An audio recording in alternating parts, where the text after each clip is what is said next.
bonjour, je m'appelle Henrik et aujourd'hui on va installer ensemble une remise en bois qui va être adossée. Elle va faire 1,34 m² de surface, donc c'est une petite remise mais qui va pouvoir s'installer dans n'importe quel jardin.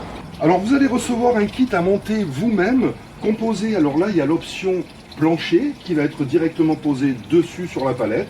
Et après, mais dessous, il va y avoir tous les panneaux préassemblés en 12 mm d'épaisseur, qui est fait donc en bois de sapin du Nord, qui arrive de Belgique en plus, hein, fabriqué en Belgique, voilà. Et bien voilà, je viens de déballer la palette, et bien voilà, j'ai tout éparpillé un petit peu sur ma terrasse.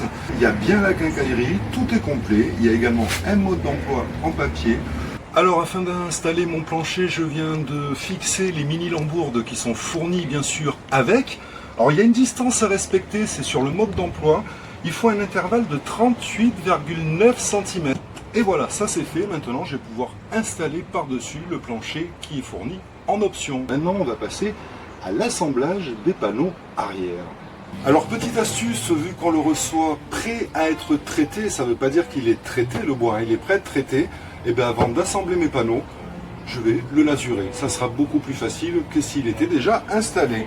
Voilà, donc j'hésite pas et je vais aller lasurer tous mes panneaux. Comme ça, une fois que c'est fait, eh bien, on va passer à l'assemblage. Alors voilà, là je viens d'installer 2 panneaux au sol pour pouvoir les fixer entre eux plus facilement et ne pas les garder debout, ce qui serait un petit peu plus difficile à assembler tout seul. Il faut savoir qu'on en a 4 identiques en tout, là, donc j'en ai 2 et il y en aura 2 autres qui vont servir pour faire les côtés. Alors voilà, la mise en place est faite, il est derrière moi, on l'a fixé directement sur le plancher à l'embase, avec les grandes vis toujours laiton, et en biais, pour bien que ça prenne dans le plancher. Et là maintenant, j'installe les charnières, donc je termine la dernière, voilà les charnières de porte, que je vais venir donc installer, mais regardez, j'en ai déjà installé une. Voilà, tout simplement, je fixe ma charnière ici, sur les côtés, avec les 3 vis, afin de pouvoir ouvrir la porte. Et bien j'installe la deuxième, les petits accessoires de fermeture, et puis on se retrouve pour le final. Et bien voilà, ça y est, c'est installé. J'ai terminé par la petite fermeture ici, donc pour fermer l'abri. Alors j'en suis vraiment très content, je suis surpris par la qualité. Donc voilà, ça a été quand même rapide, même si on a pris notre temps pour le faire, mais ça a été rapide. L'installation, on l'a fait à 2, je vous le conseille, pas tout seul. Je suis très satisfait, je le redis.